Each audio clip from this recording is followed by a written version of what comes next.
And I think science fiction has had a great influence. People read it and took it seriously. And there was widespread panic in America. The United States Air Force set up a research project into this called Project Blue Book. Blue Book was the American military's attempt in the Cold War climate to explain flying saucers. However, not everyone was willing to accept Blue Book's earthly explanations. Among them, Major General Donald Kehoe.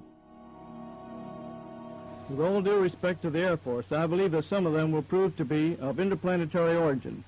During a 3-year investigation, I found that many pilots have described objects of substance and high speed. One case, pilots reported their plane was buffeted by an object which passed them at 500 miles an hour. Obviously, this was a solid object, and I believe it was from outer space. As far as the British were concerned, I think they started more serious ongoing investigations in the late 1940s because they were getting reports from pilots. And then in 1950, following the release of America's first 2 official reports into their secret investigations, which were some parts of which were declassified, the British government liaised with their United States counterparts in scientific and technical intelligence, and they determined that this was serious enough to set up a top secret, it was called the Flying Saucer Working Party. The British consulted the Americans in formulating the Flying Saucer Working Party. Their findings closely mirrored Project Blue Book's conclusions. It's quite clear that, on the surface at least, they were highly skeptical.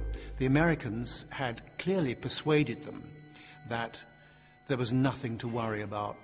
90% of all reports could be explained, and the remaining percentage could probably be explained if more information was available. The Flying Saucer Working Party, of course, effectively concluded that no UFO sightings really had any exotic explanation, and they could all probably be explained in terms of misidentifications. So the recommendation was that no further action be taken on that, and the Working Party was formally wound up, and really that's where certain people involved with the study clearly wanted and expected it to end.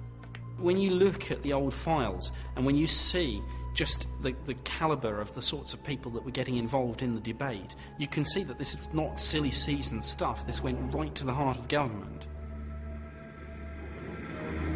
The Prime Minister at the time, Winston Churchill, expressed a personal interest in the subject. There had been